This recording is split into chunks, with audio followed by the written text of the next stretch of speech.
உலக பிரசித்தி பெற்ற வேளாங்கண்ணி புனித ஆரோக்கிய அன்னை ஆண்டு பெருவிழா இன்று கொடியேற்றத்துடன் கோலாகலமாக தொடங்கியிருக்கிறது. அதன் நேரலை காட்சிகளை பார்க்கலாம். இந்த கூட்டம் பெரிய கடல் அலை போல கூடியிருக்கின்ற திருக்கூட்டம்.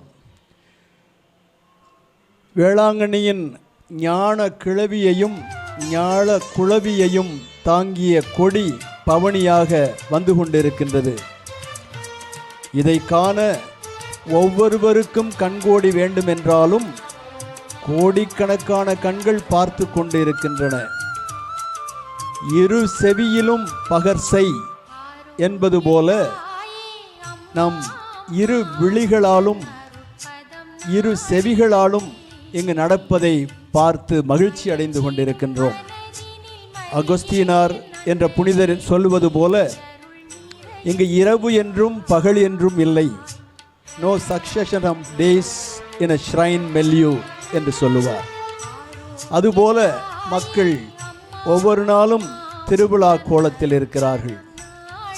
ஆறு என்ற சொல்லுக்கு வழி என்று பொருள்.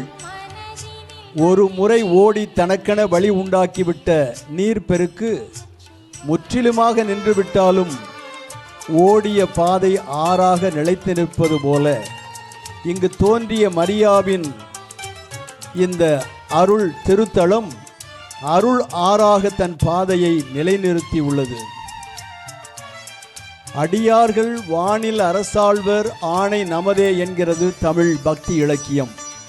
இதோ நான் ஆண்டவனின் அடிமை என்ற மரியாள் வானில் மட்டும் அரசாளவில்லை, இந்த பூமி பந்திலும் அரசாள்கிறார், ஆணை நமதே என்று கடவுள் கூறுகிறார்.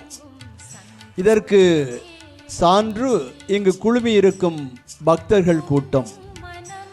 இன்னும் தொலைக்காட்சிகள் வலை ஒளிகள் வாயிலாக இணைந்திருக்கும் லட்சோப லட்ச மக்கள்.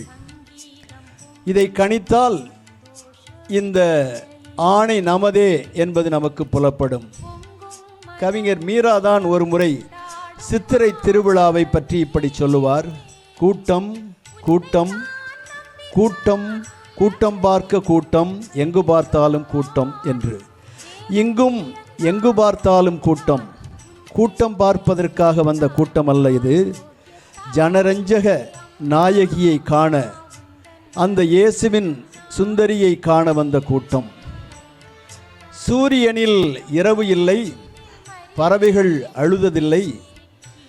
அருள் பெருகும் இந்த கன்னித்தாய் திருத்தலத்தில் அகம் உருகும் மனித அலைகள் ஓய்ந்ததில்லை. நீல வானம் கொண்ட திரைக்கடலே கரை கடந்ததோவென திகைக்க வைக்கும் திருப்பயணிகளின் திருக்கூட்டம், மக்கள் பெருவெள்ளம். எல்லோருடைய மனங்களிலும் ஒரே ஆர்வம், ஒரே ஏக்கம். ஆரோக்கிய அன்னையின் திருமுகத்தை தரிசித்து நம் தேவைகளை எல்லாம் மன்றாட்டு வடிவத்தில் அவருடைய திருவடியில் சமர்ப்பித்து விட்டால் எந்த துன்பமும் நம்மை எதிர்கொள்ளாது எனும் உறுதியான நம்பிக்கையுடன் மக்கள் பெருந்திரளாக அன்னையின் திருத்தலத்தில் கூடியிருக்கிறார்கள். கொடியேற்றத்தின் போதும் திருநாளின் போதும் மட்டும்தானா வேளாங்கண்ணியில் மக்கள் கூட்டம்? ஆண்டு முழுவதும் மக்கள் பெருந்திரளாக வந்து கொண்டுதானே இருக்கிறார்கள். இறை திருமகன் அன்பையும் நேசத்தையும் நமக்கு உணர்த்துகின்ற அன்னையின் திருமுகத்தை பார்த்தாலே நம் பசி தீரும், பிணிகளிலிருந்து விடுதலை பெறுவோம், ஏமாற்றங்கள் மறைந்து போகும், எதிர்பார்ப்புகள் நிறைவேறும், துன்பங்கள் மறைந்து இன்பங்கள் நம் வாழ்வில் எதிரொலிக்கும், கேட்பவை கிடைக்கும், கேளாதவையும் உடன் நிறைவேறும் எனும் உறுதியான எதிர்நோக்குடன் லட்சக்கணக்கான மக்கள் இன்று திரண்டு வந்திருக்கிறார்கள். இமயகிரி தொடங்கி குமரி வரை, ஏன் அதையும் தாண்டிய பாதைகள் சாலைகள் எல்லாம் வேளை நகர் நோக்கி. ஆங்கிலத்திலே இப்படி சொல்லுவார்களே, all roads lead to Rome என்று சொல்லுவார்களே.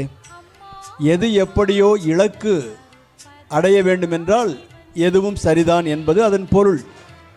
ஆனால் இங்கு உண்மையிலேயே எல்லா சாலைகளும் வேளை நகர் நோக்கித்தான் வந்திருக்கின்றன என்று நாம் எண்ணுகிறோம். மக்கள் கால்நடைகளாக மாறிவிட்டார்களோ என்று கசிந்துருகும் வண்ணம் வேளாங்கண்ணி புனித ஆரோக்கிய அன்னை ஆண்டு பெருவிழா இன்று கொடியேற்றத்துடன் தொடங்கிய அந்த காட்சிகளை பார்த்தோம். கூடுதல் விவரங்களை பின்னர் வரும் செய்திகளில் விரிவாக பார்க்கலாம்.